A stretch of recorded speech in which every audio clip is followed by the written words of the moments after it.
Hey y'all, welcome back to my channel. Today we're going to be making some old-fashioned cube steak with some gravy and onions.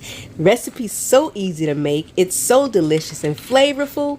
To make this recipe, keep watching. But don't forget to like, comment, and subscribe to my channel for more great cooking videos. Let's jump into it. These are some of the ingredients you're going to need to make this recipe. Normally when I make this, I do a simple cleaning of my meat. I just run some water over it. I don't really like to add vinegar and salt like I do normally when I'm cleaning my meat. I do a very good rinse and then I start seasoning. Here I'm going to add my onion powder. I'm going to add some black pepper. Also going to throw in some sea salt. Or you can use regular salt. I just use sea salt. Or you can use all-purpose seasoning. And then we're going to add in some paprika. Just like that. Make sure you season your meat very well, because again, we're not going to season anything else but this meat. Once you season it, get in there with your hands and just kind of get all those seasonings incorporated into the meat like this. Yes, you got to take your time with this. Don't be in a rush, because you want to make sure that each and every one of those steaks are seasoned to perfection. Yes, get that seasoning all in that steak. Now your cube steaks are well seasoned and ready to go. So let's move on to the next step. Now we're going to go ahead and get some all-purpose flour. You can do this two ways. Sometimes I use a plate and sometimes I use a Ziploc bag, and I add all-purpose flour to the bag, and then I add the meat in and coat the meat that way. Or sometimes I just put the flour on a plate and I coat it this way. Whichever way is best for you, but I don't season my flour. So, but it's up to you. You can throw a little salt and pepper in your flour, especially if you feel you didn't season your meat well enough, because that flour is actually, the meat in itself along with the flour is actually what's going to translate to a very delicious, flavorful gravy. So just keep that in mind. We're going to go ahead on and just continue coating these cube steaks. So how's everyone today? I hope everybody is doing well. This recipe is so simple, guys. You guys have picked this up in 1, 2, 3. So now that we got our meat coated, let's go to the next step.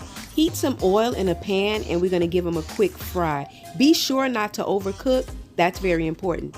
I remember my mom would make cube steaks growing up, and I used to always love cube steaks and onions and gravy, but she would also make liver and onions, and I could never do the liver and onions with the gravy, but I always appreciated a cube steak, onion, and gravy. So, do you guys like liver and onions? Y'all let me know in the comments, because I just don't like liver and onions. I never set right with me.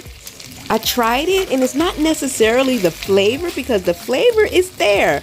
I think liver and onions have a very good flavor. It's just that sometimes I'd be so in my head, you know.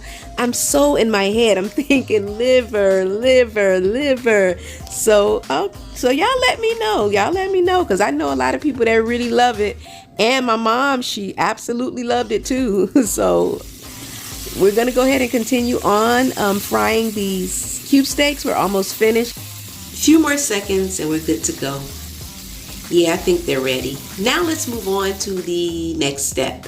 This right here, this oil and all that good stuff that you see in that pan, that's all the good stuff. That's all the good stuff. So you want to keep that oil, and then we're going to add some onions to that. Now that we've added our onions, the next thing we're going to add in is thyme. If you have some fresh thyme, please use fresh thyme, or if you have fresh thyme that has dried, that's good as well. But please don't use the thyme in the container. That's not it. That's not going to give you the flavor that you're looking for. So fresh thyme or fresh thyme that you have dried is very good. So we're going to go ahead and let these onions cook down a bit. Not too much, but you know, we're going to get them a little soft. Let's let them cook down just a little bit.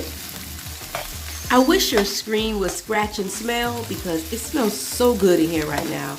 Between the onions and us frying down the steaks, oh my God, it smells so good in here. A special shout out to all my subscribers, and if you have not yet subscribed to my channel, go ahead and subscribe to my channel. I got some great cooking videos and more to come. So right here, we're going to drop in some all-purpose flour. And then we're gonna add in some, you can add chicken stock, you can add beef stock, you can add water, and then add beef bouillon. It's up to you. But if you add water, you're gonna need to drop in a beef bouillon or a chicken bouillon. And then we're gonna add in some browning, and then we're gonna get that old trusty whisk, and we're gonna whisk this together. I also have a cooking group on Facebook. It's called Cinnamon Stove Cooking and Recipe Group. Check us out on Facebook. But one of the concerns that someone had in reference to making a gravy was they said that they had like chunks of flour in their gravy. And one of the things that I've learned is when making my gravy is using this whisk. I take my time and I just kind of try to get all those chunks of flour. I just whisk. I be whisking away, y'all. I'm telling you, I be whisking and whisking until I get all those chunks of flour out. So if you're having that same problem with your gravy, consider using a whisk. I mean, it's great results, great results. I'm gonna show you right here. See, look at that. You got a nice, thick, rich gravy right there. And so next we're gonna go ahead and drop in our cube steaks. Just like this. It's coming along well, it's coming along well. And after that, we're gonna go ahead and just kind of try to get that gravy all over the steaks. We wanna just make sure that each steak is covered with gravy and covered with onions. Oh gosh, it smells so good. It smells so wonderful, so wonderful. And now we're gonna add our lid to this because I like to add the lid because the lid is also going to make this meat nice and tender because it's going to steam cook. So the meat is going to be nice and tender. Look at that, guys. We're coming along. We're coming along. And I also, at this point, you can just kind of taste the gravy and see if you want to add a little more salt. Drop butter in it. I drop a couple of slices of butter in it. But right here, you can know if you need a little more salt, a little more pepper. It's totally up to you. Add the lid. And bam, there you have it, guys. Delicious cube steak with gravy and onions. I'm telling you, this recipe, you cannot go wrong. It is delicious. It's flavorful. There you have it, guys. Pair it up with some mashed potatoes or make you some white rice and mix vegetables and broccoli, whatever you want to do. But don't forget to like, comment, and subscribe to my channel for more great cooking videos. And I'm going to see y'all next time. Bye.